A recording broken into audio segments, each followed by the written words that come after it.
Bonjour, alors aujourd'hui présentation un peu spéciale d'un kit relativement récent puisqu'il date de 2014. Il s'agit d'un Ingram, mais une version de Patlabor que je connais sans connaître puisque il s'agit de la version live, la version filmée en prise de vue réelle avec de vrais acteurs, avec même un robot de taille réelle, on va dire.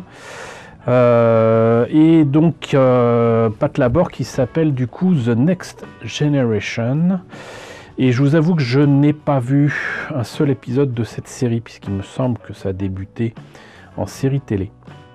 Je n'ai pas vu non plus le film qui concluait cette série et qui me semble très proche de ce qu'on voyait dans, étrangement, à la fois Patlabor 1 et Patlabor 2. J'ai rien vu de tout ça parce que, très sincèrement, outre que c'est jamais sorti en France, j'allais pas acheter des trucs japonais pour être déçu. La majorité des adaptations live issues d'animés ou de manga, franchement, c'est décevant. Je pourrais vous en citer des tonnes, même s'il y a des exemples où par contre j'ai trouvé ça sympa, hein, mais surtout quand ça concerne des trucs de mecha. Bon, bof. Donc, je me suis pas précipité dessus et je me rends compte que ça fait déjà 7 ans que c'est sorti, que je n'ai toujours pas vu quoi que ce soit par des extraits qui ne m'ont absolument pas convaincu de voir cette série Patlabor The Next Generation. Reste que à l'époque étaient sorties du coup des maquettes assez étrangement au 1.48. Et il y a écrit HG dans un coin, alors je sais pas si ça veut dire high grade, mais ça change de l'échelle 1.35 ou 1.60 qu'il y a pour les Patlabor des différentes versions animées qu'on a depuis plus de 30 ans. Mais 1.48 c'est l'échelle où justement des kits en résine de Patlabor était sorti. Alors je sais plus si c'était chez Kyoto, Wave ou quoi, mais il y avait des kits au 1.48 de Patlabor. Mais là du coup je sais pas s'il est aussi grand que l'Ingram ou 1.35, des Ingram que je vous ai déjà présenté aussi d'ailleurs. Mais bon, reste que cette maquette, je l'avais pas. Le design est quand même relativement intéressant et en plus de ça, pour une fois, on peut dire que ça existe en taille réelle, hein, puisqu'ils ont vraiment fait ce robot de Patlabor Next Generation taille réelle. Simplement, il ne bouge pas, bien évidemment, mais il sert pour énormément de scènes où il est sur une remorque. Il a fait des happenings, des events, je sais pas comment ils appellent ça, dans Tokyo et au Japon pour annoncer la diffusion de la série. Ils ont fait lever justement ce modèle de tournage taille réelle devant la foule. Peut-être en ont-ils profité pour filmer quelques scènes de la série, je ne sais pas, mais en tout cas il existe taille réelle. Donc c'est assez rigolo et on voit bien qu'il y a à la fois beaucoup de ressemblances avec l'Ingram original et beaucoup de différences. Notamment les gyrophares sur les épaules, ça m'a l'air d'être un petit peu plus étendu, on va dire. Les pieds ne ressemblent pas à des pieds de mecha d'animé, hein, très clairement. Et je sais pas si je pourrais montrer ça autrement. On va en profiter pour montrer un petit peu la boîte. Vous voyez quand même que la pose très clairement ressemble à l'Ingram original, mais vous voyez que les pieds, c'est autre chose. Je sais pas comment définir ça, mais c'est différent. Voilà. C'est un peu plus carré aussi. Du coup, le personnage est-il réaliste pour le cockpit? Oui, d'ailleurs, les personnages, c'est assez étonnant. Visiblement, ils ressemblent plus à des militaires qu'à des policiers. C'est ce qui m'a un peu gêné aussi. Mais vous voyez donc, les gyrophares. Il y a quand même des gaines pour les articulations. Mais ça m'a pas l'air d'être des gaines en caoutchouc, ce qui est très bien. Et voilà. Encore d'autres photos. Voilà, donc Next Generation. il a la jambe qui s'ouvre pour libérer son flingue, exactement comme dans la série. Le film, enfin ce que vous voulez, ou même le manga. Qui rappelle quand même aussi ce qu'on voit dans Robocop. Hein.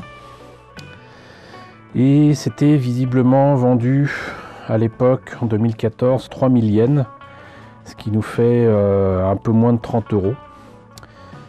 Et je l'ai eu sur Vinted. Voilà pourquoi je l'ai pris. Je l'ai eu sur Vinted vraiment pas cher. Vraiment, vraiment pas cher.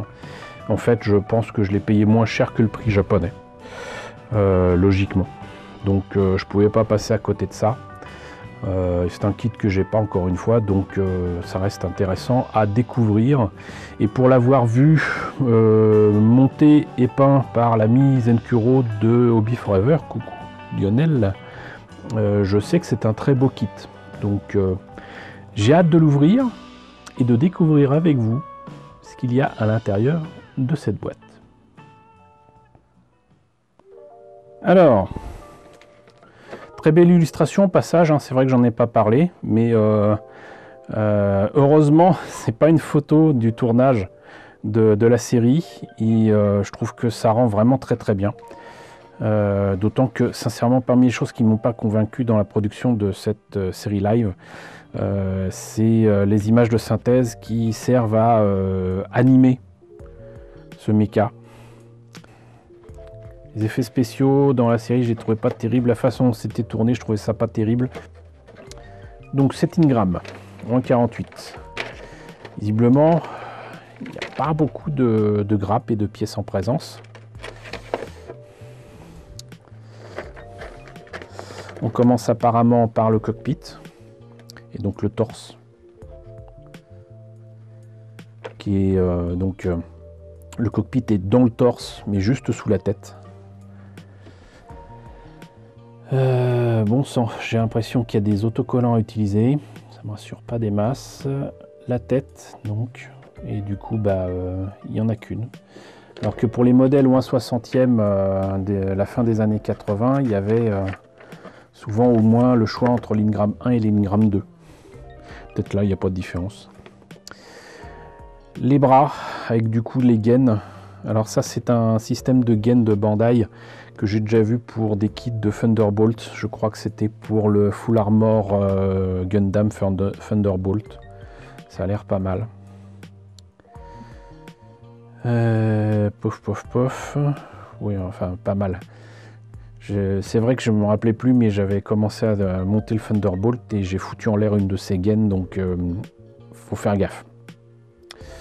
Voilà. Ensuite, on attaque les jambes. C'est assez étrange parce que du coup, c'est la fin de la page. Hop. Donc là, les différentes poses que peut prendre la maquette. Les petons, encore les gaines, le reste de la jambe. Et le bassin. Ensuite, on religne tout. Ensuite, il y a quoi? Le bouclier, l'arme, la matraque. Et ensuite, les différents marquages. Il n'y en a pas tant que ça apparemment. Et ça devrait donner ce joli kit là. Il y a vraiment que les pieds qui, non pas me choquent, mais font vraiment très très différents avec le modèle original. Je peux comprendre que du coup, ça se passe pas en 99, mais dans les années 2010. Hein. Époque moderne. Donc qu'est-ce que je fais? Est-ce que je vous enlève ça des sachets? Donc ils ont l'air d'être suffisamment transparents pour que je puisse vous montrer ça comme ça. Donc par contre les pièces noires, c'est pas vraiment ça. Là dans le sachet vert, il y a ce qui deviendra donc les protections des articulations. Est-ce qu'on a droit à des calcos? Non, j'ai l'impression que c'est des autocollants. Et là, différentes pièces d'articulation justement, les polycaps, même une pièce dorée, du vrai doré, ça fait plaisir ça. Du vrai doré pour le sigle, si vous voulez, de la police. Alors je sais pas si c'est toute la police japonaise ou uniquement tokyoïte, mais voilà. c'est quelque chose qui est sur l'Ingram. D'autres pièces blanches. Ah, bah vous voyez, j'ai été un vilain pas beau. Je disais qu'il y avait des autocollants, mais non, apparemment il y a quand même des décalcos. Quand même quelques autocollants pour certains détails ici, mais je pense que, à part pour les phares ici, je vais peindre. Bien évidemment, les pièces transparentes ici pour les épaules, la tête. Si ça c'est les épaules, c'est quand même beaucoup plus petit que dans mes souvenirs. Mais les détails sont là, il n'y a pas de problème. Là par exemple, si c'est supposé être les phares qui sont là, il n'est pas question que je mette les autocollants, ça sera peint. Voire remplacé par mes jolis petits cabochons.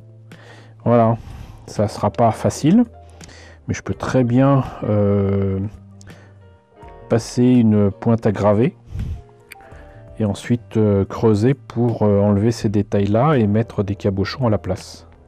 Ou des morceaux de grappe, c'est possible, en étirant ces morceaux là pour ce qui est rouge, et je crois que l'autre est, bah, c'est bizarre, ça on dirait gris ou quoi. En tout cas, il est possible de remplacer ça assez facilement par de vraies pièces transparentes. Et la pilote, si c'est Noa Izumi, est couleur chair, ou 1,48. Ah, et il y a un catalogue de 2019 de Bandai, les 40 ans. Et c'est en anglais. Logiquement, si je me rappelle bien, je vous l'avais présenté, c'était en français. Et bien comme ça, je l'ai dans une autre langue. C'est cool.